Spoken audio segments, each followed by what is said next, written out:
ஏங்க சப்பாத்தி குருமா இல்ல ரோட்டு கடை பட்டாணி குருமா. மக்களே வீடியோ பாட்டு நீங்களும் செஞ்சு சாப்பிடுங்க. ஒரு பட்டாணி குருமா இருந்தா போதும், எத்தனை சப்பாத்தி சாப்பிடுவாங்கன்னு தெரியவே தெரியாது, அந்த அளவுக்கு சாப்பிடுவாங்க. ஊற வச்ச பட்டாணியோட 3 உருளைக்கிழங்கு வேக வச்சு எடுத்துக்கங்க.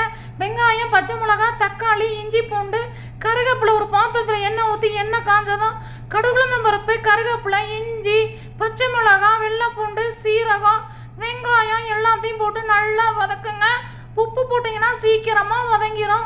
வெங்காயம் வதங்கின கையோட தக்காளியை போட்டு தக்காளி நல்லா குழஞ்சோடனே மஞ்சத்தூள், மிளகாத்தூள் எல்லாம் போட்டு பச்சை வாசனை போனதுக்கு அப்புறம் நம்ம என்ன பண்ணணும்னு கேட்டிங்கன்னா, வேக வச்ச உருளைக்கிழங்கு, பட்டாணி எல்லாத்தையும் போட்டு தண்ணி ஊற்றி நல்லா ஜலப்புல ஜங்கான கொதிச்சதுக்கப்புறம் இறக்கும் போது கொஞ்சமாக மல்லித்தலை போட்டு இறக்குனீங்க அப்படின்னா ரோட்டு கடை பட்டாணி குருமா ரெடி. இந்த மாதிரி ட்ரை பண்ணி பார்த்தீங்க அப்படின்னா அருமையாக